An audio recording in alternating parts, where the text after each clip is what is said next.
अपने हार को कभी भी मत दर्शाएं। दोस्तों, इसमें आचार्य चाणक्य जी कहते हैं कि शत्रु के सामने अगर हार नजर आ रही है तो उसे कभी भी दर्शाए नहीं। अगर ऐसे वक्त में आप कमजोर पकड़ गए तो आपकी हार 100% निश्चित है। चाणक्य कहते हैं कि अगर शत्रु हमसे अधिक शक्तिशाली है तो उसके साथ अनुकूल व्यवहार करें। ऐसे करने पर आप धीरे धीरे उसकी चाल को भांप लेंगे और कभी परेशानी में नहीं फंसेंगे।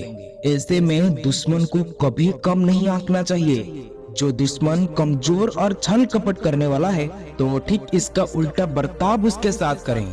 तो दोस्तों, आज हम बात करेंगे शत्रु से निपटने की 12 चाणक्य नीतियों के बारे में, क्योंकि आज के जमाने में हर एक समय, हर एक जगह, हर एक मोड़ पर हमें देखकर जलने वाले लोग मिल जाते हैं। हमारे सफलता को रोकने वाले शत्रु मिल जाते हैं। और कभी कभी अगर हम सावधान नहीं रहते हैं और जब शत्रु हमारे ऊपर हावी हो जाते हैं तो हमें बहुत ज्यादा दुखों का सामना करना पड़ता है और उस समय पछताने के अलावा कुछ भी हाथ नहीं लगता। इसलिए आज हम बात करेंगे अपने से बड़े शत्रुओं से निपटने की 12 चाणक्य नीतियों के बारे में, जिनका इस्तेमाल करके हम अपने जिंदगी में सफल हो पाएंगे, अपने सबसे बड़े लक्ष्य को भी हासिल कर पाएंगे। अगर आप इस वीडियो को लास्ट तक देख लेते हैं तो आपके शत्रु अपने पैरों के नीचे गिरकर माफी मांगेगा। इसलिए इस वीडियो को अच्छे से समझने के लिए इस वीडियो को लास्ट तक जरूर देखें। तो चलिए शुरू करते हैं। नंबर 1, आचार्य चाणक्य कहते हैं कि जब दुश्मन आपसे ज्यादा ताकतवर हो तो बिना तैयारी के उसके सामने जाना मूर्खता है। कमजोर अवस्था में शत्रु से दो हाथ करने से आपका हार तय है। इसलिए अगर शत्रु शक्तिशाली हो तो शांत रहकर उसके कमजोरी का पता लगाएं और सही समय का इंतजार करें। नंबर 2, दोस्तों, धैर्य रखें। शत्रु को मात देने के लिए हर समय ठंडे दिमाग से विचार करें और फिर निर्णय लें। ऐसे समय में धैर्य और आत्मविश्वास का होना बहुत जरूरी है। हड़बड़ी में आकर ऐसे कुछ ना कीजिए जैसे आपको हानि उठानी पड़ सकती है। नंबर 3, चाणक्य कहते हैं कि हमेशा चेहरे पर मुस्कान रखें। आपकी मुस्कान वो ताकत है जो बड़े से बड़े दुश्मन को मात दे सकती है। चाणक्य के अनुसार यदि कोई आपको पीड़ा देने की कोशिश कर रहा है तो डरने की बजाय खुश रहने की पूरी कोशिश करें। दोस्तों, ये कठिन जरूर है लेकिन यही उस पर सीधा वार करेगा।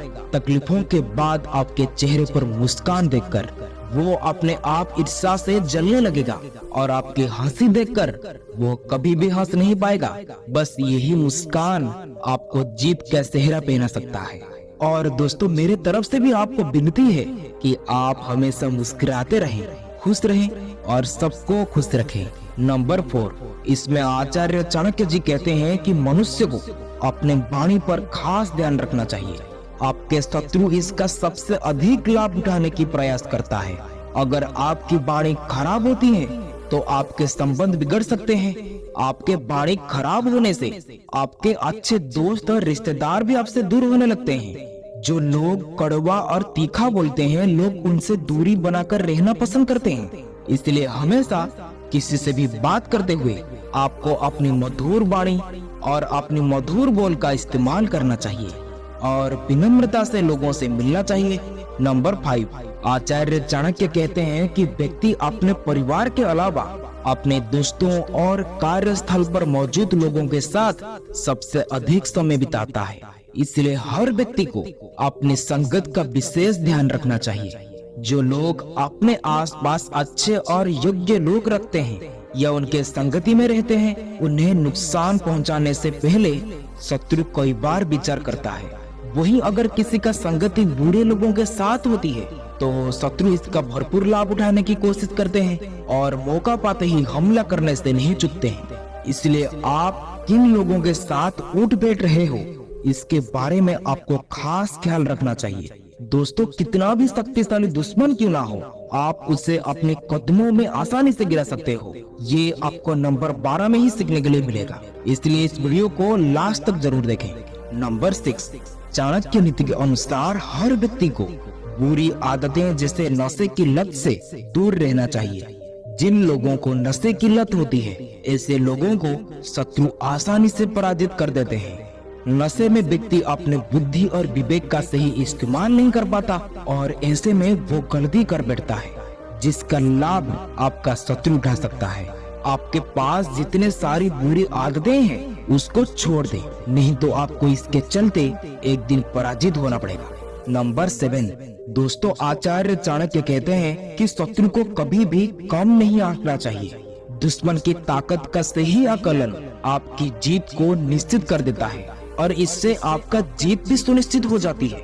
शत्रु को अगर कमजोर समझेंगे तो वो आपकी हर कमजोरी पर वार करने की कोशिश करेगा। इसके अलावा समझदार व्यक्ति अपनी महत्वपूर्ण योजनाओं को सभी के साथ कभी भी साझा नहीं करते। जब योजना पूर्ण हो जाए तभी उसे बताएं।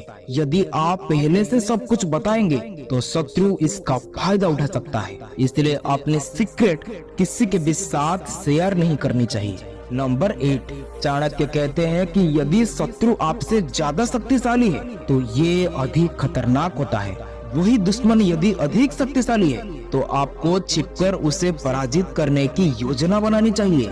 अदृश्य शत्रु यानी कि आपको छुपकर वार करता है, आपके सामने मित्र के समान व्यवहार करता है और आपके पीठ के पीछे चुगली करता है, आपको हर समय नुकसान पहुंचाने की कोशिश करता है और आपके हर काम को बिगाड़ देता है। पहले ऐसे लोगों से जितना हो सके उतना दूर रहना चाहिए और छिपकर उसकी असली चेहरा का पता लगाना चाहिए, जैसे उससे पता ना चले। सब कुछ सीक्रेटली होना चाहिए। इसीलिए आचार्य चाणक्य जी कहते हैं कि अपने सीक्रेट किसी के साथ शेयर ना करें, क्योंकि आपके करीब दोस्त भी आपका शत्रु हो सकते हैं। नंबर 9, चाणक्य नीति के अनुसार मनुष्य के अंदर यदि अहम की भावना आ जाती है तो इसका अर्थ है कि वो व्यक्ति अपने से ऊपर किसी को नहीं समझता। अहम या अहं शत्रुओं की संख्या में वृद्धि करता है। इसलिए जितना हो सके अपने अंदर कभी भी अहंकार की भावना न आने दे, क्योंकि हम सबको पता है कि रावण सबसे बड़ा अहंकारी था और सबसे शक्तिशाली भी था। उससे कोई नहीं मारा, उसके मैं नहीं उसको मारा, यानी कि उसके अहंकार के वजह से मैं मारा गया। इसलिए व्यक्ति को कभी भी अहंकार नहीं करनी चाहिए। ये एक ऐसी चीज है जो व्यक्ति को समूल नाश कर देती है। नंबर 10, आचार्य चाणक्य जी के अनुसार यदि कोई आपका अपमान करे तो अपना गुस्सा जाहिर ना होने दे, बल्कि मौन धारण कर ले। जो व्यक्ति मौन रहकर रणनीति बनाता है उसके बारे में जान पाना किसी के लिए भी असंभव होता है और स्वयं आचार्य चाणक्य जी ने भी यही नीति को अपनाया था। वो नंद महाराजा के द्वारा अपमानित होने पर भी मौन ही रहे थे और उन्होंने नंद को बेदखल करने की चुपचाप तरीके से रणनीति तैयार की और आखिरकार साधारण से बालक चंद्रगुप्त को सम्राट बना दिया। इसलिए आचार्य चाणक्य जी कहते हैं कि गुस्सा यमराज के समान होता है।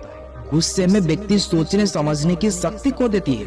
इसलिए व्यक्ति को जो भी कुछ करना है शांत रहकर अच्छे से सोच समझ कर करना चाहिए। नंबर 11, चाणक्य कहते हैं कि शत्रु कई तरह के होते हैं। आप अपना शत्रु किससे मानते हो?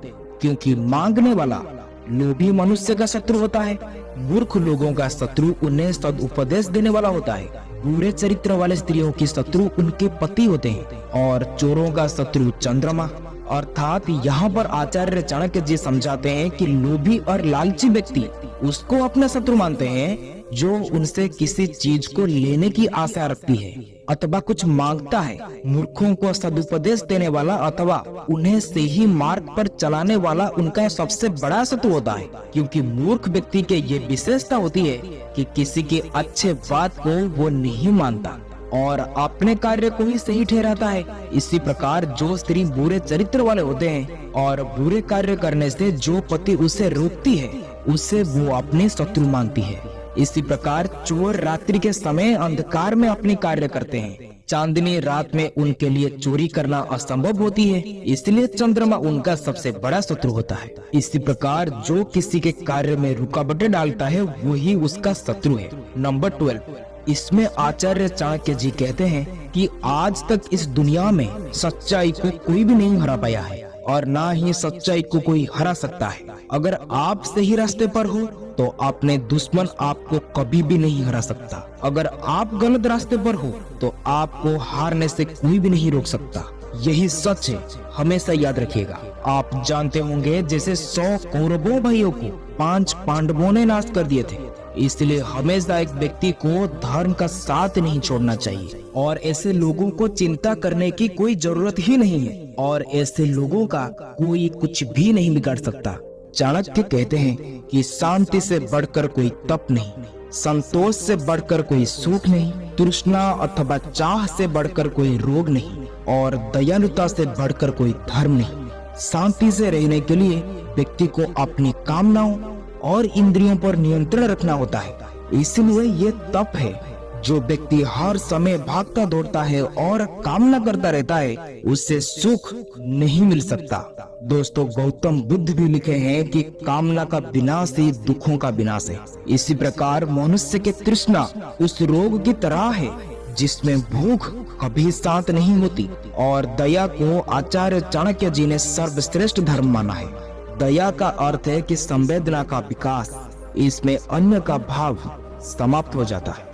तो दोस्तों, अपना कीमती समय देने के लिए धन्यवाद। आज के लिए इतना ही। वीडियो अच्छा लगा हो तो शेयर, सब्सक्राइब, लाइक जरूर करें। फिर मिलेंगे अगले वीडियो में। तब तक के लिए आप खुश रहें, सबको खुश रखें।